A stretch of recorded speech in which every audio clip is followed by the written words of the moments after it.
Hey guys, so I thought that I would tell you about the interesting medical exam that I had today.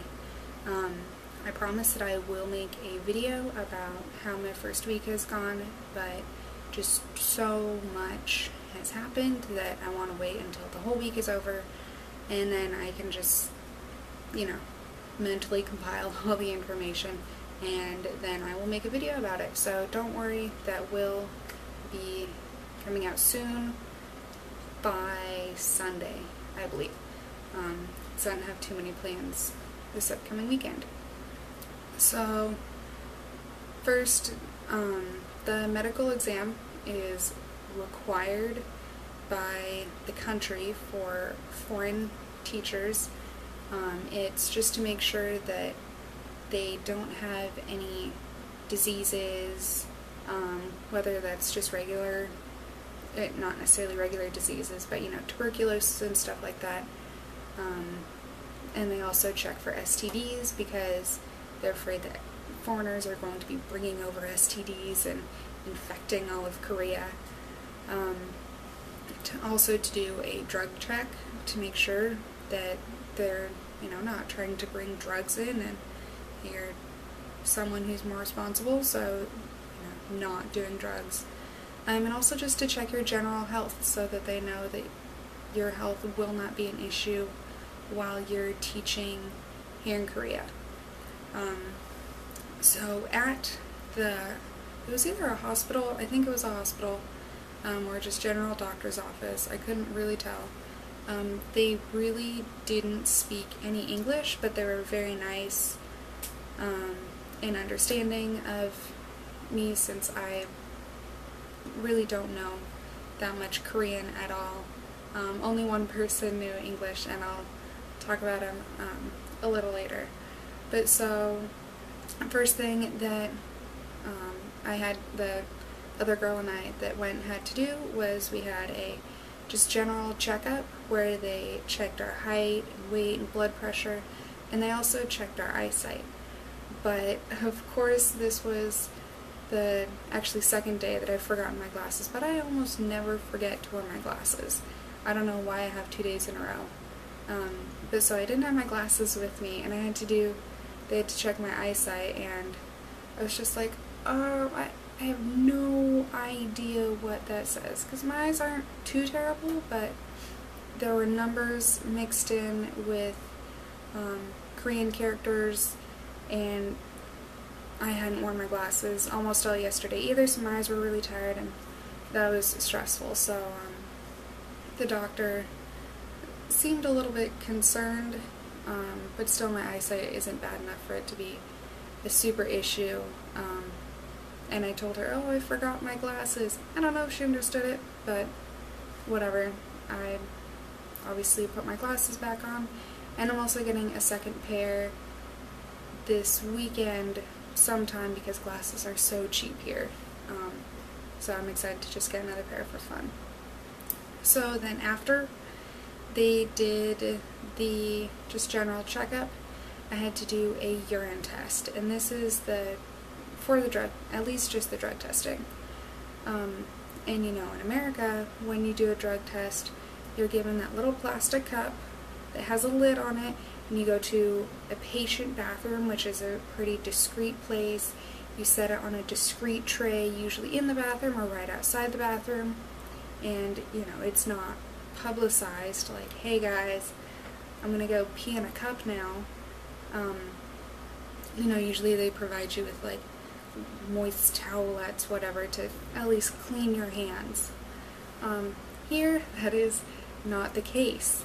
The lady handed me a paper cup, just a little paper cup. It was about this big, and she wrote something on the outside of it. It was not my name. It was something in Korean. But so anyway, and then she pointed out past the waiting room, and it was like, bathroom, bathroom. So I had to take my paper cup, walk through the waiting area, which had a decent amount of people in it, to this little bathroom that was by the elevators. It was right outside the entrance. and I was just so paranoid. And usually when I have to take urine tests, you know, for jobs, when they have to drug test you, I can't go because I get scared. But so I was worried about that. I was worried that I was going to, you know, pee all over myself, because I've heard from the other girls that have had to take the drug test that it happens. It didn't, so I was really proud. I wanted to just scream and shout and post on Facebook that I was so excited that it didn't get messy. It'd be so gross, especially because in the bathroom there was no toilet paper and there was no hand soap. So I was just so thankful that it didn't get gross, because I wouldn't have had any way to clean it up. But the really bad part about the urine test was after I had my cup, I had to take it back through the waiting area. Just carry it. There's no lid, so just carry this cup of pee through the waiting area, and then I had to just set it on the table that was in this exam room that multiple people were in at a time. They'll do like 2 appointments at the same time, and there's just a sheet, or not a sheet, a curtain between them. So it's very efficient, but still, people were walking by my open cup of pee, and that was just really weird. And you know, when I walked back through the waiting room with my cup, I didn't know whether I should, I didn't want people to look in it, so like I covered it, so then my hands were kind of, you know, holding it, and then I was thinking, oh, well, what if they think that I got the cup messy, and now it's all over my hands? And so that was just really, really gross. But anyway, after that was all finished, I had to have what I think is an EKG done. They check your heart. And you know, in the US, when they do an EKG or a heart monitor type thing, you get the little sticky electrode. I think they're called electrode things.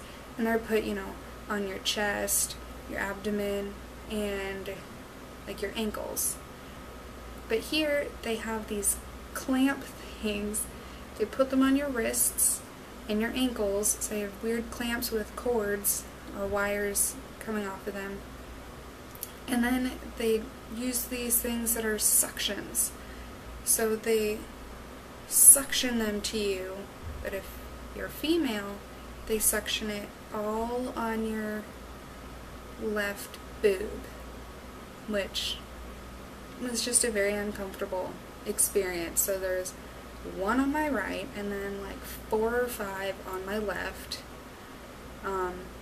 And again, like I said, there's just a curtain, and it was also right by a window. So I was laying there with these suction cups on my chest, listening to people's conversations on the other side of a sheet, and looking out the window at other skyscrapers. So that was very uncomfortable. The marks didn't go away for a few hours. They have now, so thank goodness for that, because it was just too weird. I felt very uncomfortable with that. And then they had to do, right after I did that, I had to do a blood test, and it was the quickest and least painful blood drawing that I've ever experienced. Usually I'm kind of a pansy, so I think that needles hurt really, really bad, but I honestly barely felt it. The only weird thing about the blood test was that she didn't wear gloves, and I've never seen that before. It seems like they would wear gloves, but they didn't. Whatever. She never actually touched the injection site, and I was the only one that was given a Band-Aid. Everyone else just had like a cotton ball on their arm, and actually still have the Band-Aid on. It's gonna be kind of painful to take off. I will sometime later today though. But so it wasn't too bad. And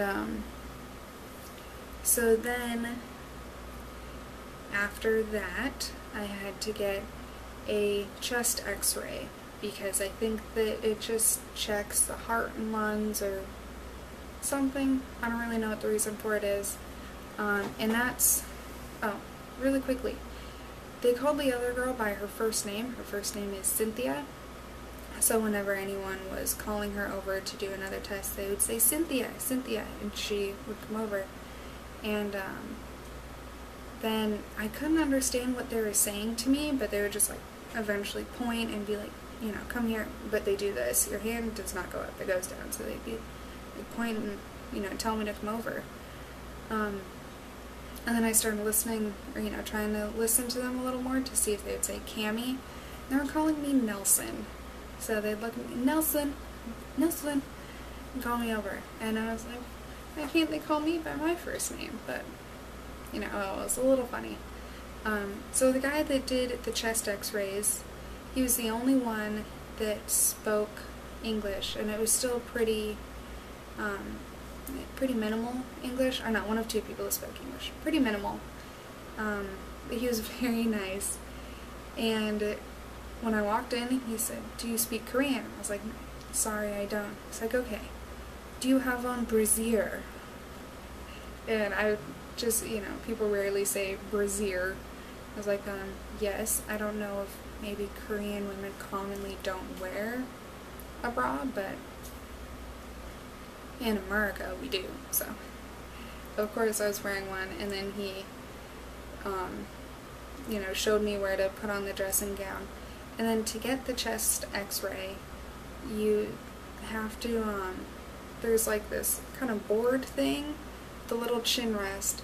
So I had to rest my chin on top of it, just have my arms sticking out on either side, and he pushed me up against the board as close as I could go.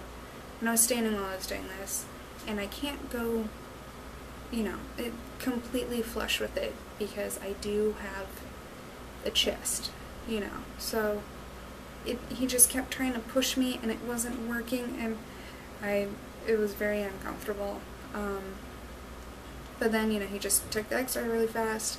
I got dressed, and then about 5 minutes later, if that, it was probably less than 5 minutes, I went in to go talk to the actual, like, doctor, and he looked over all my results and stuff, and he said, you know, my blood pressure was great, everything else was fine. It's going to take them a few days to process the blood work and the urine sample, but, you know, it takes a few days with everyone. And then when he was looking at my x-ray, he was like, this is your lung, this is your heart, this is your, and here is your spine. There's a little bit of scoliosis, but it's okay. You can leave now. And I was just like, well, yeah, it probably looks like I had scoliosis because I was bent in odd ways to try and go against the stupid board. But then after that, the other girl and I were driven to school, and our day went on as usual. So the whole process in the US would probably take a few hours, and for the two of us to go in, and so we had, you know, blood pressure, weight, eyesight, I also forgot we did hearing, urine test, EKG, blood work, chest x-ray. For two people, took less than an hour. So I was just amazed by that. And I'm sure that it didn't cost very much money either, because usually healthcare stuff is pretty dang cheap over here. So, and I will be getting my blood work and urine sample stuff back in 5 to 7 days. I'm not worried about it. I know that I'm not sick, and I don't do drugs, so it'll all be fine. So, that is all that I have to talk about. The medical exam that is required for Korea for the foreign teachers. And yeah, I hope you enjoyed the video. Thanks for watching. And don't forget to subscribe. The button is down along the bottom somewhere so that you can get updates on when I do more videos. Thanks for watching.